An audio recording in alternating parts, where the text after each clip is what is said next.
It's December, and we all know what that means. It's time for sappy holiday rom-coms from your favorite family entertainment vehicle. Okay, the shorthand is the Hallmark Channel Christmas movie, but listen, Lifetime's in on this game, Amazon is just snapping up titles from studios you've never heard of, and Netflix has its own Christmas movie universe? I don't even know what I'm supposed to do with that. Point being, it's a pretty big market, mostly for moms of a certain age and also single millennials hoping to distract themselves from their fears of dying alone. But it's also pretty lucrative, so if you're looking to get in on that Christmas movie money, we have the perfect recipe for your very own Hallmark Channel Christmas movie. That's up next on Fact Bites.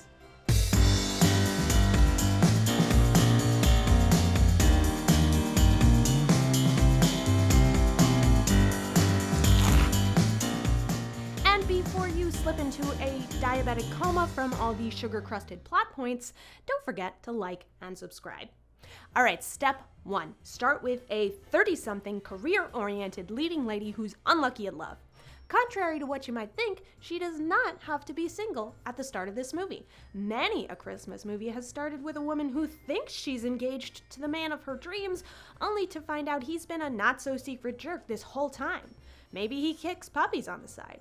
Maybe he spends too much time on his cell phone. Maybe he breaks up with her in the very first scene. The point is, he just needs to be disposable so your audience doesn't feel bad that he actually ends up alone at Christmas. Bonus points if he's a lawyer. Our leading lady's career, on the other hand, can only fall into a few flavor categories. She can't be interested in science or welding, for instance, but she can be involved with a small business that focuses on baked goods, decorating, or fashion. Feel free to branch out into a liberal arts field that has to do with one of these things. Say, she's part of a marketing firm that's been hired to dress up the windows of a family-run furniture store. Maybe she's a writer hired to do a profile piece on a local cookie shop. Maybe she's a wedding planner who's in charge of the baked goods, decorating, and fashion for a wedding that's planned on Christmas. But here's the key. She must love what she does, but also feel stifled by her current job. Overbearing bosses, family-run traditions, boring clients, doesn't matter, so long as she just knows she could be great at it if she was only given the chance. Oh, and of course, she works so much she has no time for love or Christmas. Bonus points if she's a lawyer working for that big promotion. Step 2, add in one hometown hunk. Doesn't really matter what he does or who he is, but bonus points if he's her business rival or high school sweetheart. Extra bonus points if he bonds with a small child over the course of 90 minutes.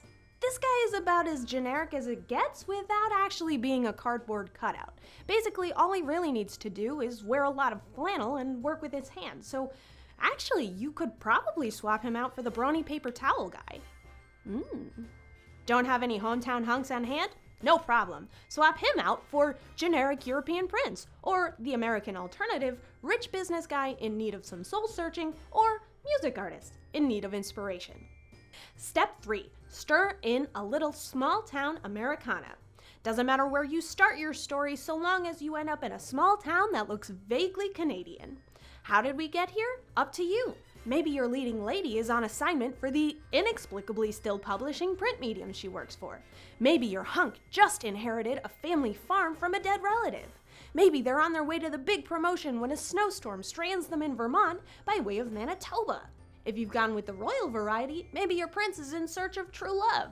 This plot point does not need any logical reason behind it. In fact, the more convoluted, the better. Go big or go home. Just so long as the big city slicker has to slow down to appreciate the simpler things in life, you're good to go. And of course, don't forget to chill the mixture in a town up north so it can be covered in a foot of snow for the entire film. Step 4, add in one divisive deception. You know, that secret that someone's been keeping for logistics reasons, but now the relationship has gone too far, and if they reveal it, it will ruin everything. Usually, but not always, involving money. He's here to sell the family-run diner, inn, farm, whatever. She's here to do whatever it takes to not sell the family-run diner, inn, farm, whatever. He's writing a story for the paper and he doesn't care who he hurts. She's engaged to a rich D-bag whose only redeeming quality is, well, that he's rich. He's very rich. For some reason, revealing that you've been secret royalty this whole time is also a devastating secret, and I'm not 100% sure why. Like, wouldn't you be psyched that you just snagged a prince? Why are you mad that he kept this a secret? Like, he clearly was just here to find someone who loved him for the real him and not for his title, and oh boy, I am in too deep. Anyway, just about the time when things are getting really serious, the big secret comes out in an angry and tearful altercation. The secret keeper tries to explain that it started out that way, but things changed. But it's too late, and the injured party is out the door before you can cue up the off-brand Sarah McLachlan song. Step 5. Pop this in for a cook time of just about Christmas Day. This is a critical step. I mean, what would a Hallmark Channel Christmas movie be without an insane, illogical, and unmovable deadline of Christmas Day? The article has to be in, the fundraiser delivered, the sale completed, the wedding ceremony over by Christmas Day, if not Christmas Eve. Really, guys? Who sets a deadline for Christmas? And what absolute monster gets married on December 25th?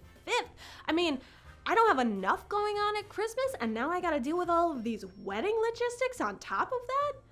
Honestly, of all the unrealistic plot points, this is the one that I have the hardest time wrapping my head around, but you've gotta get that money shot of our leading lady kissing our hunk in front of the Christmas tree with the snow gently wafting down behind them by Christmas Day. I mean, that's the real reason for this deadline, right? A Kiss by Christmas? Actually, that's a decent title. You're welcome. But that leads me into our final step in this culinary masterpiece.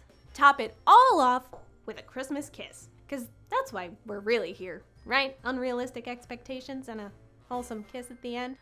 Doesn't really matter how they make up so long as they're making out under the mistletoe. And make sure you set this up right, because this is probably the first and only kiss our couple's gonna get the entire movie. This is family entertainment after all, so it's gotta be as wholesome as, say, a Disney cartoon. Or wait, no, scratch that, because Tarzan spent his entire movie running around in a loincloth and an 8-pack, so more wholesome than a Disney cartoon. Additional add-ins include a dead parent for some melancholy character depth. For essence of the supernatural, you can stir in some ghosts and or angels to deliver some wisdom from on high. And of course, what would a Christmas movie be without a mysterious gentleman in a white beard who is definitely Santa, and for some reason, no one figures this out the entire film. And that is our recipe for a guaranteed Hallmark Channel Christmas classic. Just be sure we get 4% of the gross and a consulting credit at the end of the film. Got a Hallmark favorite that you love to hate or hate that you absolutely love? Are you a lawyer looking to clear your profession? Let us know in the comments below. And don't forget to like and subscribe. Thanks for watching.